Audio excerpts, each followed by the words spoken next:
Gold hub తాకట్టులో ఉన్న బంగారాన్ని విడిపించి కొనబడును. అదే రోజు ఆన్లైన్ ధరకు కొని డబ్బులు ఇవ్వబడును. నమస్తే, వెల్కమ్ టు మనం టీవీ. నేను బలి. ప్రస్తుతం నాతో పాటు స్టూడియోలో ఉన్నారు ప్రముఖ పొలిటికల్ అనలిస్ట్ అంకమరావు గారు. వారితో మాట్లాడదాం. అంకమరావు గారు నమస్తే సార్. నమస్తే అంకమరావు గారు. వైసీపీ మేనిఫెస్టో అధినేత జగన్మోహన్ రెడ్డి రిలీజ్ చేశారు. ఆ మేనిఫెస్టో చూసిన తర్వాత సొంత పార్టీ నాయకులే తీవ్ర అసంతృప్తికి గురైనట్టుగా వార్తలు వస్తూ ఉన్నాయి. మీరు కూడా పూర్తిగా చూస్తుంటారు. అంకమరావు గారు, ఎట్లా అనిపించింది మీకు?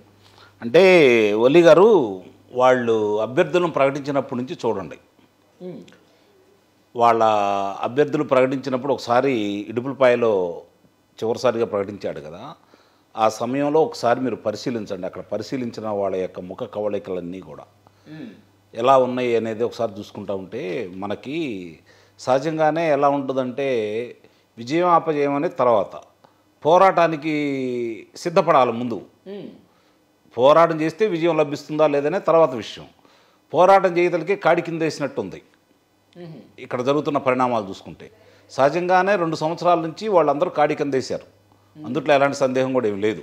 ప్రజల్లో వస్తున్న వ్యతిరేకత, అలాగే శాసనసభ్యుల మీద వస్తున్నటువంటి వ్యతిరేకత, ప్రభుత్వం మీద వస్తున్న వ్యతిరేకత, వీటన్నిటికీ కలిపి వీళ్ళకంటే జగన్మోహన్ రెడ్డి గారి మీద వచ్చిన వ్యతిరేకత అనేది ప్రజల్లో చాలా స్పష్టంగా కనపడతా ఉంది. ఈరోజు కాదు, గత 2 సంవత్సరాల నుంచి అది బహిర్గతం అవుతానే ఉంది. దాన్ని మసిపూసి మారేడుగా చేసి అధికారం చేతిలో ఉందా కాబట్టి ఒక నిర్బంధించేసి భయపెట్టి ఇప్పుడు దాకా వాళ్ళు పబ్బం గడుపుకుంటా వస్తూ ఉన్నారు. ఈరోజు ప్రజలకు ఒక స్వేచ్ఛ దొరికింది. ఇప్పుడు దాకా స్వతంత్రం రాలే. నిజంగా భారతదేశానికి స్వతంత్రం వచ్చిందో రాలేదో నాకైతే తెలియదు, కానీ ఇప్పుడు ఇక్కడ స్వేచ్ఛ వచ్చింది. రెండోది, ఇప్పటి వరకు ఆంధ్ర రాష్ట్ర ప్రజలకి ముఖ్యంగా వాళ్ళ స్వతంత్రం అనేది రాలా. వాళ్ళ సొంత అభిప్రాయాలు చెప్పుకునే అవకాశం కానీ, బహిర్గతంగా బజారుకు వచ్చి నిరసన తెలిపే అవకాశం కానీ ఇప్పుడు దాకా లేకుండా పోయింది. అది లేనప్పుడు స్వతంత్రం లేనట్టే కదా, నా భావన అది. ఇప్పుడు అలా జరుగుతున్న ఈ క్రమంలో ఎన్నికలకు సంబంధించి సమయం సమయం నుంచి చూసుకుంటా ఉంటే అదేమో తిరోగమనంలో ఉంది, కూటమేమో పురోగమనంలో ఉంది.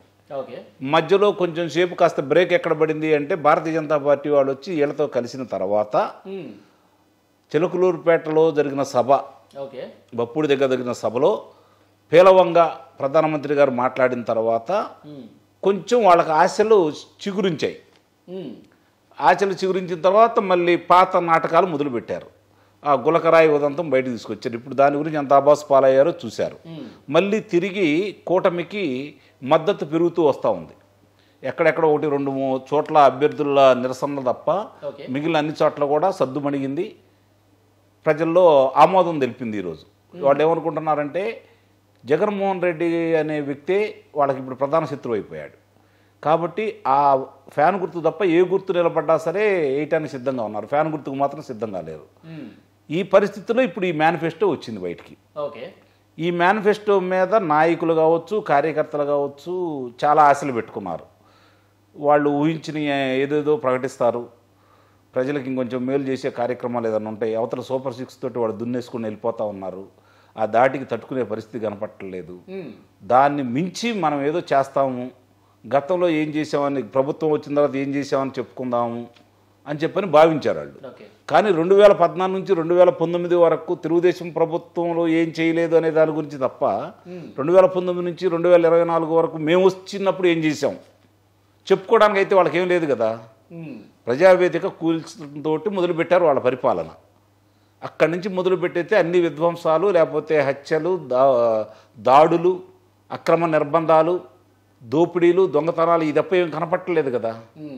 ఇప్పుడు నువ్వు ఆ రోజు ఏం చెప్పావు? ఇంటింటికి తిరిగావు, విద్యాలయాలకు వెళ్ళావు, విశ్వవిద్యాలయాలకు వెళ్ళావు, కళాశాలలకు వెళ్ళావు, పాఠశాలలకు వెళ్ళావు, అందరినీ రెచ్చగొట్టి ప్రత్యేక హోదా కోసం వాళ్ళందరినీ రెచ్చగొట్టావు.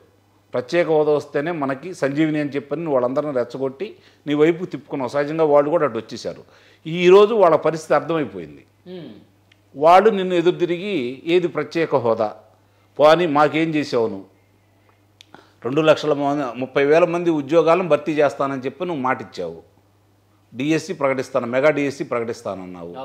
ఇంతవరకు ఏమీ చేయలేదు. మద్యపాన నిషేధం అన్నావు, దశల వారీగా మద్యపాన నిషేధం అన్నావు. ఈరోజు మీ అధికార ప్రతినిధులు కావచ్చు, మీ మాజీ మంత్రులు కావచ్చు, వాళ్ళు ఏమన్నారు, అసలు మా జగన్మోహన్ రెడ్డి గారు మద్యపాన నిషేధమే అనలేదని అంటున్నారు. అంటే తప్పుకోవడానికి ఎన్ని అబద్ధాలైనా ఆడుతున్నారని చెప్పి అర్థమైపోతా ఉంది. విద్యుత్ ఛార్జీలు తగ్గిస్తానన్నావు అధికారంలో రాకముందు, వచ్చిన తర్వాత ఇప్పుడు 10 సార్లు విద్యుత్ ఛార్జీలు పెంచావు. రమారమి 30,000 కోట్ల రూపాయలు అదనంగా విద్యుత్ మీద వసూలు చేసావు అధికంగా. నీకు ఇలా చూసుకుంటా ఉంటే ఒక క్రమంలో కనుక వస్తూ ఉంటే ఆయన ఇచ్చిన హామీలు, ఇప్పుడు నవరత్నాల గురించి మాట్లాడుతూ ఉన్నారు. అమ్మఒడి ఎంతమంది ఉంటే అంతమందికి ఇస్తామని చెప్పని వాళ్ళ సత్యమణి శాస్త్రి కూడా చెప్పించారు. ఈరోజు వచ్చిన తర్వాత ఒక్కళ్ళకి కూడా విద్యుత్తు అదనంగా కనుక వినియోగించుకుంటే, అంటే 200 యూనిట్ల కంటే అదనంగా వినియోగించుకుంటే వాళ్ళు అనర్హులు. కొంతమందికి ఇస్తూ కూడా కట్ చేసినట్టున్నారు. అదే చాలా మందికి ఇదనే జరుగుతూ ఉంది. మరి ఇవన్నీ చూసుకున్న తర్వాత ముఖ్యంగా మద్యపాన నిషేధం అనేది వల్లి గారు మహిళల మీద ఎంత ప్రభావం ఉందంటే, ఇల్లుని చక్కబెట్టుకోవడానికి కుటుంబాన్ని ఆర్థిక మంత్రి మహిళే కదా, ఆమె తెలుస్తుంది కదా ఆ ఇబ్బంది. మద్యపాన నిషేధంతో ఇప్పుడు ఒక చిన్న ఉదాహరణ చెప్తాను మీకు నేను. ఆడ మనిషికి లేకపోతే వృద్ధులకి వికలాంగులకి 3,000 రూపాయలు ఇస్తున్నారు, అంతవరకు న్యాయం. తర్వాత మహిళలకి 1,500 రూపాయలు ఇస్తున్నానని చెప్పారు. ఇప్పుడు ఈ 4,500 చూసుకుంటా ఉంటే, ఆ ఇంట్లో మగ మనిషి ఉంటే అతను మందుకు బానిస అయితే రోజుకు 150 రూపాయల కాలకి 4,500 దానికి సరిపోతున్నాయి కదా.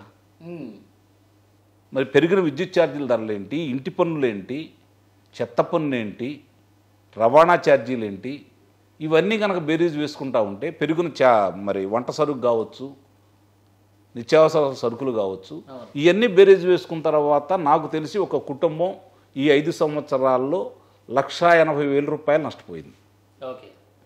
వీళ్ళు ఇచ్చినాయి అంటే ఒక చేతితోటి ఇస్తూ ఎట్లా లాక్కుంటున్నారనే దానికి ప్రత్యక్ష ఉదాహరణలు ఇవి.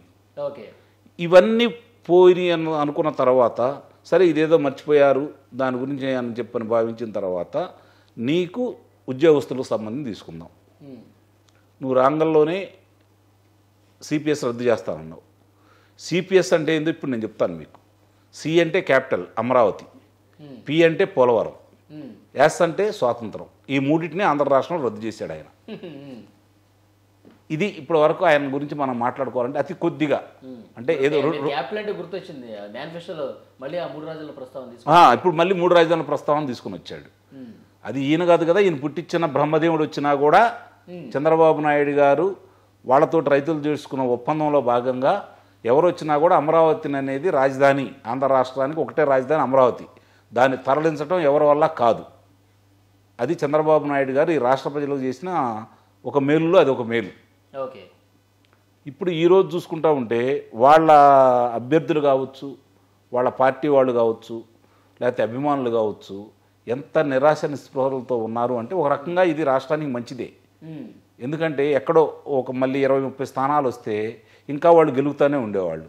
ఈ దెబ్బతోటి తుడిచిపెట్టుకుపోయి 9 స్థానాలు కూడా వచ్చే పరిస్థితి అయితే కనపట్టలేదు. నిస్సందేహంగా. ఎందుకంటే గతంలో నాయకులు ఏం ఎక్స్పెక్ట్ చేశారు సార్? మేనిఫెస్టోలో ఏముంటుంది అనుకున్నారు? 5,000 రూపాయలు పింఛన్ ఇస్తాడు, రుణమాఫీ రద్దు చేస్తాడు, రుణమాఫీ చేస్తాడు, ఇలాంటి. ఇప్పుడు 3,000 వస్తుంది పింఛను, అవును, ఒకేసారి 5,000 పెంచుతారని ఎలా అనుకుంటారు? వీళ్ళు 4,000 అన్నారు కదా, కూటమి 4,000 అన్నారు కాబట్టి 5,000 చేస్తారు, కనీసం 4,500 చేస్తారన్నారు. అది కూడా ఇప్పుడు 500 పెంచుతున్నాడు ఆయన. ఎప్పుడు 2028 జనవరి, 2029 జనవరి, అంటే మళ్ళీ ఎన్నికల నాటికి 250 5 సంవత్సరాలు ముందు 3 సంవత్సరాలు ఏం పెంచడు, చివరి 2 సంవత్సరాలు పెంచుతాడట. పోనీ జలాశయాలకు సంబంధించి ఎక్కడన్నా దాన్ని పొందుపరిచాడా? ఫలానా ఈ పూర్తి చేస్తే పోలవరం ఈ సమయంలో నేను పూర్తి చేస్తాను అని వచ్చే 5 ఏళ్లలో పెట్టారు. వచ్చే 5 ఏళ్లలో ఆ రోజు కూడా ఏం చెప్పారు? 2021 నాటికి పూర్తి చేస్తూ ఉన్నారు, 22కి పూర్తి చేస్తూ ఉన్నారు, 23కి పూర్తి చేస్తూ ఉన్నారు, ఏకంగా 25 అన్నారు. అంటే 25లో వాళ్ళు ఎదురు అధికారంలో ఉండరు కదా, 24 అంటే మళ్ళీ ఎమ్మడబడతారు కదా అన్న ఉద్దేశంతో 25 అన్నారు. ఇప్పుడు మరి ఏ విషయంలో వాళ్ళని నమ్మాలి? ఈరోజు శ్రేణులు కావచ్చు, ప్రజలు కావచ్చు, ఏ విషయంలో నమ్మాలి?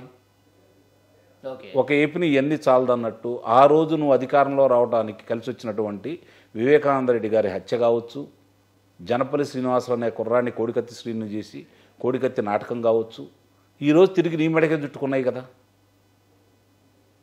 అంటే మనం చేసేవన్నీ మన వెనకమాలే ఉంటాయి, ఎక్కడికి పావుయి.